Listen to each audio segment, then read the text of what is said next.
Good morning बच्चों। चलिए निकालिए क्लास 10 एकांकी संचय। हम लोग देख रहे थे दीपदान पेज नंबर 88 जहां जब पन्ना और सोना में बातचीत चल रही है। पन्ना कहती है तुमको जो है ना बनवीर की कृपा पागल बना दी। तो सोना अपने आप को जो बहुत ज्यादा 30 मार खां यानी सबसे ज्यादा होशियार समझती है, पन्ना धाई के सामने बहस करती है, उससे बहस करती है और वह कहती है धाई माँ पागल तो सारी दुनिया है, तुम मुझे पागल कहती हो, सारी दुनिया पागल है। कोहू काहू में मगन, केहू काहू में मगन, कोई किसी में तो कोई किसी में, पागल सब है। तुम मुझे पागल क्यों कहती हो? और इसी बहस में वह तर्क देती है। और जब सोना को ख्याल आता है कि अरे यह तो तर्क करने का समय नहीं है, आई तो दूसरे मकसद से है वह कुंवर का पता लगाने, तो ये बोलते हाँ हाँ तो कुंवर उदय सिंह कहाँ है? पन्ना बोलते कुंवर उदय सिंह को छोड़ो सोना, वे बहुत थक गए हैं और अब तो सो रहे होंगे। तुम जाओ जाओ यहां से, यहां कहीं तुम्हारा पागलपन कम ना हो जाए। मतलब ऐसा हम ठिकाने लगाऊंगी ना कि तुम्हारा पागलपन 1 सेकंड में उतर जाएगा। चलो यहां से फुटो। सोना कहती है मेरा पागलपन? दाई माँ पागलपन कहीं कम होता है? बोला पागल जो रियल में पागल है उसका पागलपन तो धीरे धीरे और बढ़ता चला जाता है, तुम मेरा कम करेगी? तुम जानती नहीं कि पहाड़ बढ़कर कभी छोटे हुए हैं। पहाड़ जो बढ़ जाता है कभी छोटा होता है क्या अपने आप से? नदियां जो आगे निकल जाती है क्या उसकी धार कभी बैक होती है क्या, वापस आती है क्या? फूल खिलने के बाद फिर कली बनती है क्या? उदाहरण दे रही है सोना। देखो जो नया नया होता है ना, नया नया मतलब थोड़ा कम पढ़ा लिखा हो, जिसके पास कभी पैसा ना हो, थोड़ा सा पैसा हो जाए तो देखो कितना डिंग मारता है ना। जो कभी पैसा देखा नहीं, अगर उसके पास पैसा हो जाए देखो यक करेंगे वक करेंगे, हम तो ऐसे करते हैं, हम तो ऐसे करते हैं, हम तो 10,000 का ही करते हैं, हम ये छोटा मोटा चीज नहीं करते, ये दुनिया भर का डिंग मारेगा। तो सोना को अभी नया नया जो है ना, नए नए बनवीर की कृपा प्राप्त हुई है, तो सोना अपने आप को समझती है कि महल में सबसे बड़ी वही है, मालकिन वही है, सबसे ज्यादा ज्ञान उसी को है। और उसे पता नहीं कि धाई माँ उससे कितनी बड़ी है और कितना अनुभव है उसे। उसके सामने अपना ज्ञान बघा रही है, वही उदाहरण दे रही है कि नदियां आगे बढ़कर कभी लौटी हैं दाई माँ, अरे फूल कभी कली बनी है, सब आगे बढ़ते हैं, मिट जाते हैं लेकिन आगे बढ़ते हैं। नहीं बढ़ती हो तो सिर्फ तुम, एक तुम हो जो सिर्फ उदय कुंवर सिंह के चक्कर काटती रहती है, इसके आगे कुछ सोचती नहीं। अरे जिंदगी जीने का नाम है, जियो, आनंद करो।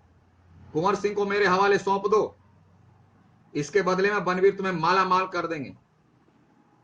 जीवन का आनंद लो। शिक्षा दे रही है एक सोना जैसी लड़की, दाई माँ को शिक्षा दे रही है। तुम्हारा पागलपन भी एक सा है, एक ही पागलपन है, सिर्फ कुंवर कुंवर कुंवर कुंवर। अरे कुंवर के आगे तुमको कुछ दिखता नहीं? मैं रावल की बेटी हूं। बोला तुम जानती हो जिंदगी किसको कहते हैं? जो आगे बढ़ते रहती है। मैं अभी रावल एक सामान्य सामंत की बेटी हूं, हो सकता है मंत्री की बेटी, हो सकता है सामंत की बेटी बनूं, मतलब छोटे राजा की बेटी बन जाए, यानी मेरे पिताजी का प्रमोशन हो जाए। ऐसा काम करने से शायद महाराज की बेटी बनूं, हो सकता है मेरे पिताजी महाराज बन जाएं तो मैं महाराज की बेटी कहलाऊं। कुछ बढ़कर ही बनूंगी, बोला इससे ज्यादा ही होगा मेरा। हो सकता है मैं कभी महारानी भी बन जाऊं, यानी बनवीर तो महाराणा बनेंगे और अगर वो मुझसे विवाह कर ले तो मैं महारानी बन जाऊंगी। यहां तक ख्वाब देख रही है सोना। और तुम धाई मां, तुम अपने आप को देखो, सिर्फ धाई मां ही रहोगी, मैंने नौकरानी की नौकरानी ही रहोगी तुम, क्योंकि तुम तो आगे सोचती नहीं हो, सिर्फ कुंवर कुंवर कुंवर के पीछे पड़ी रहती हो। अब यह जो बात बोलती है सोना, तो धाई मां को थोड़ा अच्छा नहीं लगता। पन्ना बोलती है, धाई मां, सोना मुझे किसी से ईर्ष्या नहीं है, बोला तुम महारानी बन जाओ या पटरानी बन जाओ, हमको उससे कोई लेना देना नहीं। मैं जैसी हूं अच्छी हूं, बोला मैं जो हूं उसी में खुश हूं, हमको किसी से ईर्ष्या की आवश्यकता नहीं। तुम सामंत की बेटी बनो, महाराजा की बेटी बनो, महारानी बन जाओ, पटरानी बन जाओ, उससे हमको कोई लेना देना नहीं। उससे हमारा दूर दूर तक कोई नाता रिश्ता नहीं है। मैं जिस तरह से हूं, जहां हूं, सबसे अच्छी हूं, इससे तुम नहीं हिला सकती। राज सेवा में जीवन जा रहा, यही मेरे लिए भाग्य की बात है। यानी मैं देश की सेवा कर रहा हूं, एक भावी सक्षम कुशल सम्राट की रक्षा में मैं लगी हुई हूं, यही मेरे लिए भाग्य की बात है। तुम लगी रहो सेवा में बनवीर की, हमको उससे कोई लेना देना नहीं। सोना फिर जवाब देती है, बोलती भाग्य। अब देखो फिर कितना कड़वा उदाहरण देती है। कड़वा मतलब थोड़ा बेतुकी बात। बोले भाग्य तो सबके होते धाई मां। बोलता है भाग्य तो सबका है, मेरा भी तुम्हारा भी, सारी दुनिया में सारी चीजों का भाग्य है, किसका भाग्य नहीं है?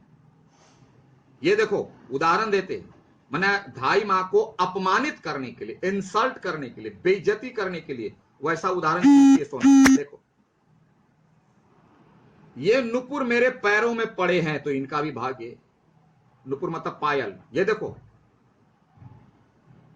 पायल है लेकिन ये पैरों में पड़ी हुई है, यानी नौकरानी हमेशा नीचे ही रहती है। पायल लाख खूबसूरत हो लेकिन पैरों में रहेगी, यानी तुम अपने आप में जो कुछ भी हो, नौकरानी हो, नौकरानी की तरह रहोगी। तुमको तुम्हारी तकदीर वैसे नहीं है। मैं बोल रही हूं तो फिर भी तुम समझ नहीं पा रहे हो। कहने का अर्थ है मेरे पैरों की गति में गीत गाते हैं। बोले नौकर की क्या हैसियत है? मालिक की आवाज सुनना, मालिक के आदेश का पालन करना। ये नुपुर, ये मेरे पैर के दासी हैं। मैं जैसे चलूंगी, जैसे मैं पैर चलाऊंगी, उसी के हिसाब से यह आवाज देगी। यानी मैं तो मालकिन बनने वाली हूं और एक समय आएगा तुम मेरे आदेश का पालन करने वाली नौकरानी रहोगी। नुपुर का उदाहरण देके कहती है तो वह भी इनका भाग्य। बोला यह भी भाग्य, तुम्हारा भी भाग्य। नौकरानी कभी बोल रहे हैं, प्रयास कर रहे हैं कि आगे बढ़ो, तुम सुनती न हो, क्योंकि तुम्हारी बुद्धि नहीं है, सोच नहीं। नौकरानी उतनी दूर तक सोच कहां सकती, जैसे ये पायल नहीं सोच सकती। कुछ भी हो जाए वो पैरों के नीचे रहेगी, मेरे आदेश का पालन करेगी। वैसी तरह तुम्हारा भी भविष्य नजर आ रहा है। तुम नौकरानी से, तुमको मैं चाहती हूं कि तुम मालिक बनो, कुछ अच्छा बनो, लेकिन तुम नहीं चाहती। ठीक है, नौकरानी बने रहने में इच्छा है, नौकरानी बनी रहो। मेरे आगमन का संदेश पहले ही पहुंचा देते हैं नौकर की तरह। जैसे पायल अगर बजती है ना तो नहीं समझ में आता हाँ कोई आ रही, या पायल के बजने के ढंग से लोग पता लगा लेते हैं कि हाँ अमुक व्यक्ति, अमुक रानी महारानी या कोई आ रही है, उसकी चाल से। बोले ये भी इसका भाग्य है, तुम्हारा भी भाग्य है। तुम सिर्फ आदेश के पालन करने के लायक ही हो, तुम इससे बाहर कुछ नहीं सोच सकते, क्योंकि तुम्हारा स्वभाव वही है। तो वह भी इसका भाग्य।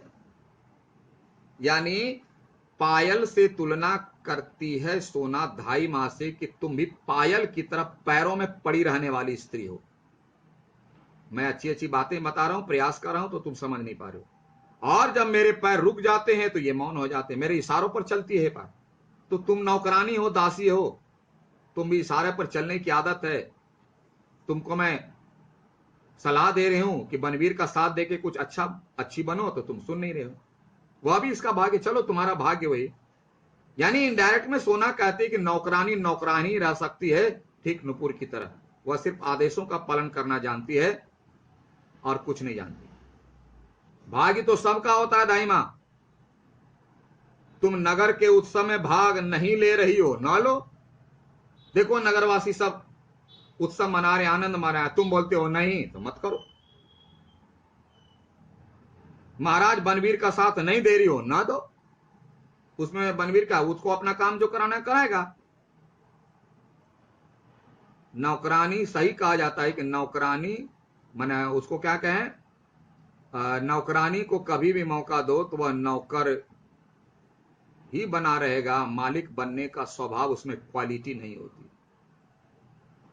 वही करे, मैं कौन हूं तुम बीच में बोलने वाली, जाओ।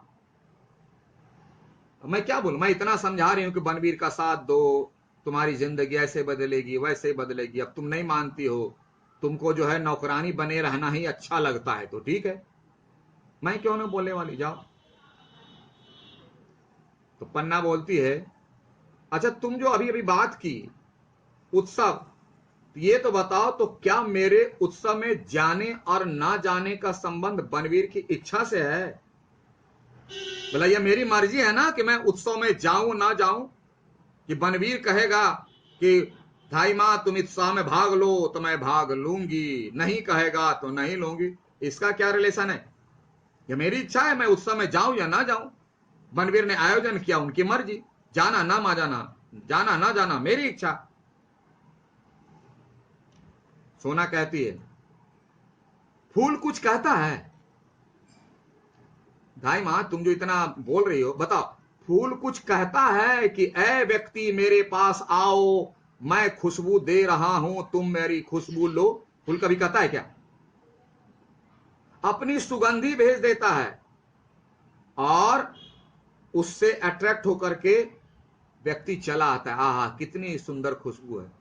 अरे बेवकूफ धाई माँ, बनवीर खुल करके कुछ कहता नहीं है, उसी फूल की तरह मुझे भेज दिया है मैसेज से, मैसेज लेकर के तुम्हारे लिए।